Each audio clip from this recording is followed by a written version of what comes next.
So this is the Great Reset symbol. Voici le symbole de la grande réinitialisation. J'ai remarqué une aiguille qui rentre dans une cellule. La transformation de l'humanité, de l'espèce humaine. On est transformé. Et une aiguille qui rentre dans le corps. Et aussi ce que nous avons ici, c'est une éclipse. Ça, c'est la Lune, la partie noire. Et autour, c'est le Soleil qui crée la corona. Le Soleil représente l'homme, la Lune représente la femme. Et ensemble, ils font une éclipse. C'est presque un jour de fête, ça, pour les francs-maçons. La prochaine fois qu'il y aura une éclipse, prêtez attention aux médias de masse. C'est assez terrifiant, c'est comme une célébration. Bien, ceci ici, c'est également le même symbole. Ce sont ces choses ésotériques. Donc l'obélisque, c'est l'aiguille, dans ce cas. Il y a l'obélisque et il y a le cercle.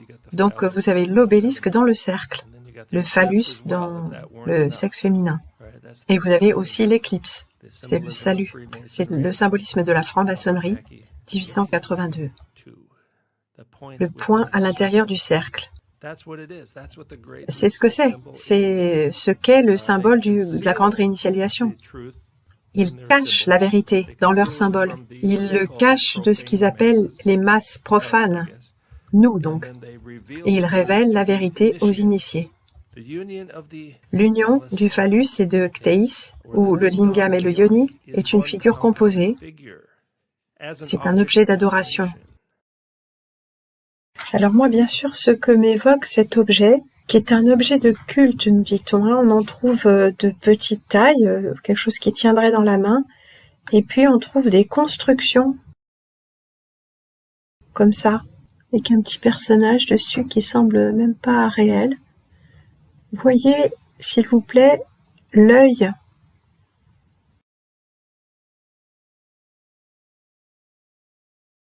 Alors ça semble fait avec un tour, n'est-ce pas? Bon, quand on voit ceci, on voit qu'il y a un robinet, qu'il y a un réceptacle. Il y a cette partie qui représente l'organe masculin, nous dit-on, cette chose au centre de cette espèce de lampe à huile. Et voici comment on nous dit qu'il faut lire la chose. Le linga représente Shiva, le destructeur. Samsara, c'est le mot de l'involution. La partie qui est vue de dessus ressemblerait presque à un utérus, enfin à l'entrée du vagin avec le canal vaginal, et puis là, il y aurait l'utérus. Cette partie-là, c'est le yoni, dans le sexe féminin. C'est Vishnu, celui qui préserve, et Brahma, le créateur. Là, au niveau du yoni, on a l'existence, et en bas, il y a l'évolution. Donc c'est comme ça qu'il faudrait le lire d'un point de vue spirituel, cet objet. Mais a-t-on vraiment besoin d'objets pour la spiritualité? Et quand je vois cette chose, chers amis, avec des diamètres différents, et quelque chose qui ressemble à un bec verseur, puisque c'est orienté vers le bas, et sinon on pourrait dire que ça ressemblerait au support de la mèche de la lampe à huile. Quand je vois ceci, est-ce que vous voyez comme moi? Est-ce que vous voyez comme moi qu'on dirait quelque chose à se rentrer dans le vagin pour le stimuler et recueillir la précieuse amrita, ou le liquide de vie? Dans certaines traditions, on dit que l'amrita c'est l'urine. Non, l'urine c'est amaroli. L'amrita, c'est le liquide prostatique féminin, et oui, il y en a un, celui qui est expulsé lors de l'éjaculation féminine. Et ça, c'est l'élixir d'immortalité. Nous voyons qu'à petite ou à grande échelle, peut-être des géants ou des géantes, il y a cet objet qui ressemble beaucoup plus à un jouet sexuel élaboré qu'à un objet de piété spirituelle.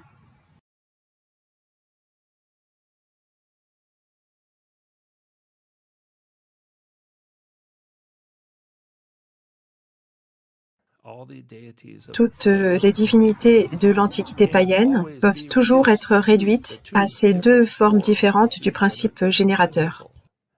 L'actif, ou le masculin, et le passif, ou le féminin. puisque les dieux vont toujours par paires, comme Jupiter et Junon, Bacchus et Vénus, Osiris et Isis, mais les anciens allaient plus loin. Ils croyaient que la procréation et les pouvoirs de procréation de la nature auraient été conçus pour exister dans la même personne.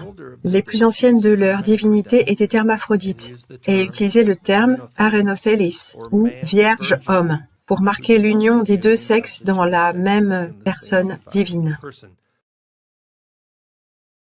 Donc, en gros, ce qu'ils nous disent, c'est que cet obélisque, c'est le masculin, et le cercle, c'est le féminin. Et ceci, vous voyez, représente la divinité androgyne. Et on va même plus loin avec les deux cercles, l'intersection des deux cercles, qui est également un symbole d'androgynie. Et c'est ce que nous avons dans le symbole de la grande réinitialisation. Le masculin et le féminin, ensemble dans le même corps, et vous avez aussi le soleil et la lune. Et là, quelque chose se passe, il y a un résultat à ça. La lumière commence à briller. Regardons un peu ce terme rapidement. Vierge-homme, une personne des deux sexes, hermaphrodite. Et c'était utilisé dans la Grèce ancienne. Attis, je ne sais pas si vous en avez entendu parler. Attis, c'était une sorte de prêtre, un prêtre castré. Et c'était des prêtres travestis. C'était des prêtres travestis qui vénéraient la déesse et également les dieux, Baal et Asura, ceux qui sont mentionnés dans l'Ancien Testament. Ils utilisent le mot sodomite. Ça signifie les prêtres travestis. Et c'est ces mecs que vous voyez là. On avait des prêtres travestis dans les anciennes religions qui vénéraient Baal et Ashura. Ils ont commencé à corrompre les Israélites. C'est ce qui a brisé le royaume d'Israël. En 1000 avant Jésus-Christ, quelque chose comme ça. Attis avait été émasculé, qu'il a fait passer des éléments terrestres du monde du dessous, donc ce qui est la terre, à la substance éternelle du dessus, là où il n'y a ni homme ni femme, mais une nouvelle création, un nouvel être humain qui est un hermaphrodite. Nous voyons ici les symboles de la terre, de l'eau, de l'air et du feu. Ces deux symboles, ces triangles, l'un pointe en haut, l'un pointe en bas. Celui qui pointe vers le haut, c'est la pénétration de l'esprit par la matière. Et celui qui pointe vers le bas, c'est la pénétration de la matière par l'esprit. Le triangle, c'est le triangle maçonnique. Et la pénétration de ces deux triangles nous donne le sceau de Salomon.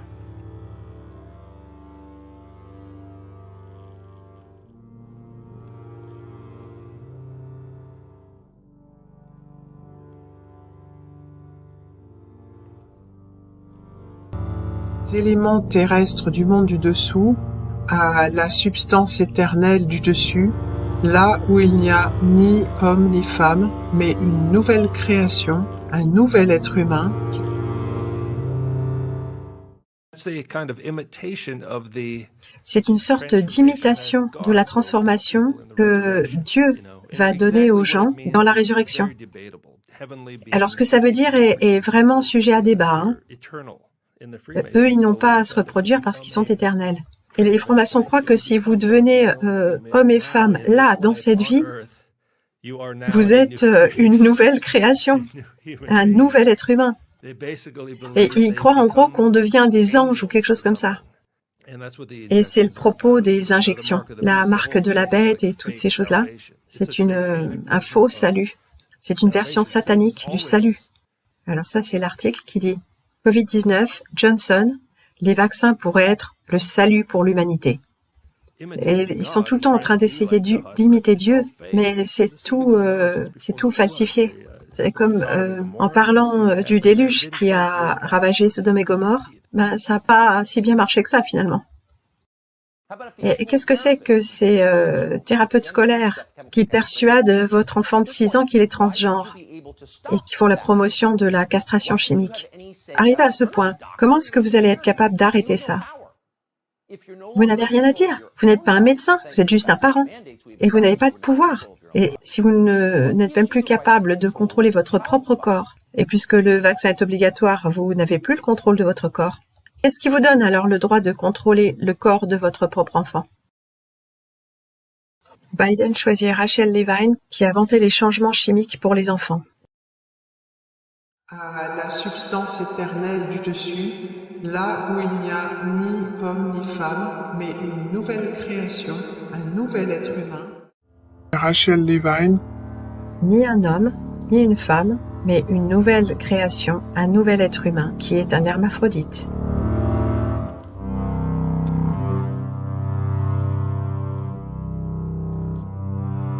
Alors ça, c'est Rachel Levine. Enfin, c'est pas Rachel, c'est Richard. Il n'y a pas moyen de savoir s'il a gardé sa quéquette ou pas, mais il dit que c'est bien de les couper aux petits garçons. Et comme c'est une pédiatre et la ministre de la Santé, c'est qu'elle doit avoir raison. Levine, la transgenre la plus haut placée dans les services en uniforme US.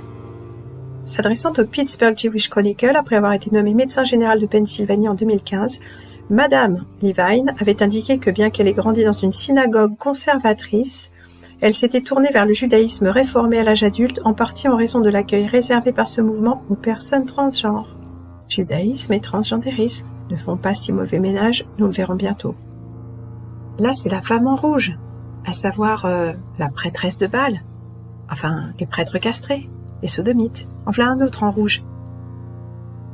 Ils ont sympathisé au 14 juillet à Paris. Ils sont mignons tous les deux, non? Alors lui, c'est Sam Brinton. Il est officiellement non-binaire, tendance pervers, il aime les chiens, mais les chiens PD, BDSM, comme tu vois. Et ce type-là est en charge au département de l'énergie du traitement des déchets chimiques. Enfin, c'est plutôt lui qui aura une tronche de déchets chimiques, franchement.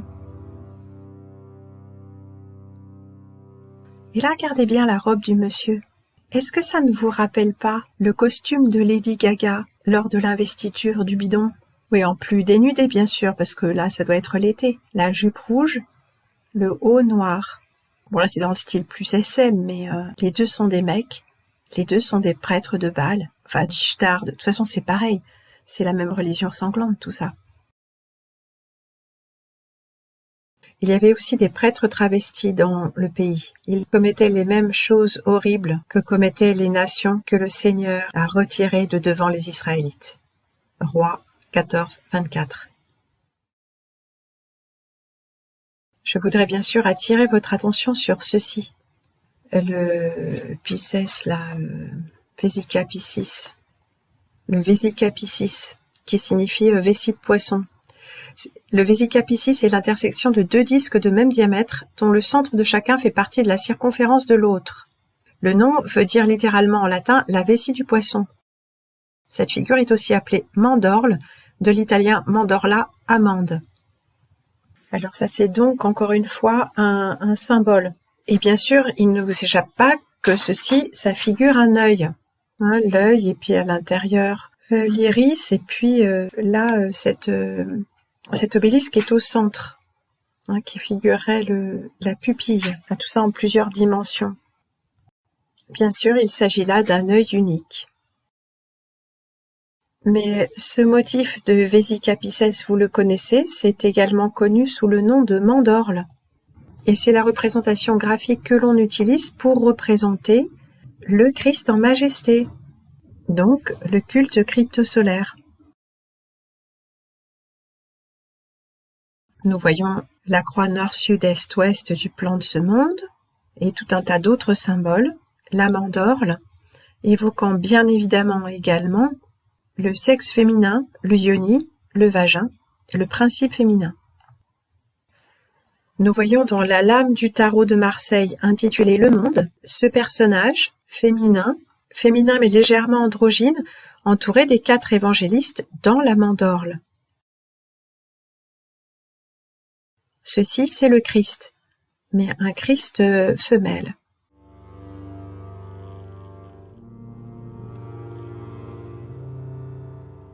Alors ces représentations, nous voyons, prennent tout leur sens vues d'en haut, et certainement vues dans l'axe. Sur cette image du Vatican, nous voyons que l'obélisque est au centre d'une figure complexe où nous avons la croix, et en dessous quelque chose, bon je sais pas trop, mais là nous avons un ovale, et puis un chrisma, et puis un cercle, et puis un carré. Il y a des carrés dans des cercles. Voici la construction de l'espace au sol du Vatican avec la Vesica Piscis au Vatican.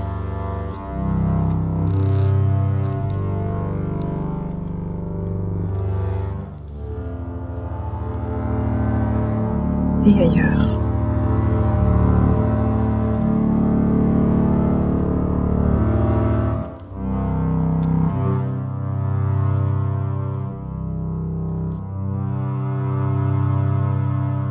Ça c'est New York, Long Island.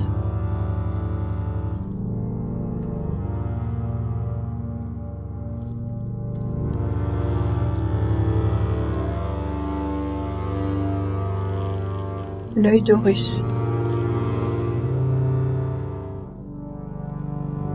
Le dôme.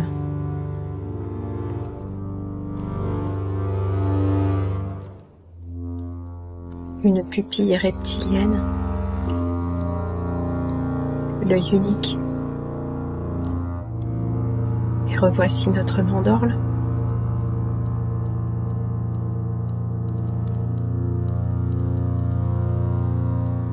Alors nous avons vu chez notre ami Zacléos et Bombard toute la symbolique de l'éclipse, du 2 qui deviennent 1, et il nous avait montré ça notamment lors de la célébration luciférienne à grande échelle des Jeux européens de Bakou.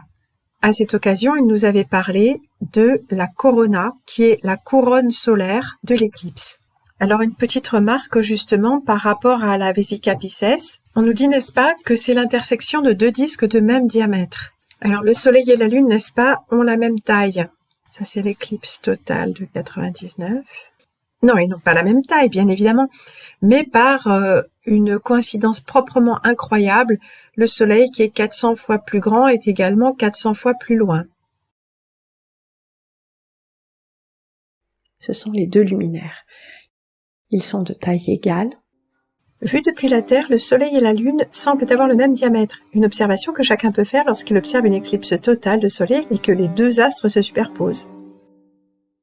Pourtant, notre étoile a un diamètre énorme d'1 392 684 km et demi, tandis que celui de la Lune est seulement de 3 474 km. Le Soleil est donc 400 fois plus grand. Or, il est aussi environ 400 fois plus éloigné de notre planète que la Lune. Cette dernière n'est en effet distante que de 384 000 km, contre 149 600 000 km pour le Soleil. Une coïncidence qui permet cette illusion d'optique. Coïncidence. Illusion d'optique. Vraiment.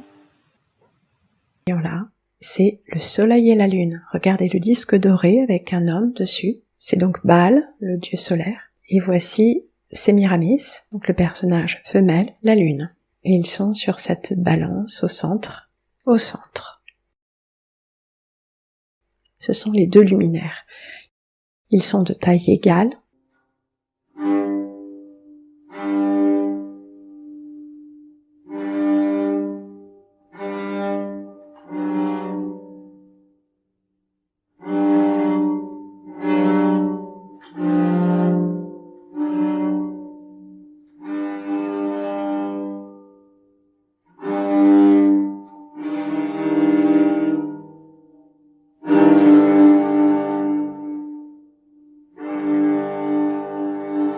Ils sont de taille égale au centre du zodiaque, en fait, qui a été donc inventé par les Babyloniens, si je ne m'abuse.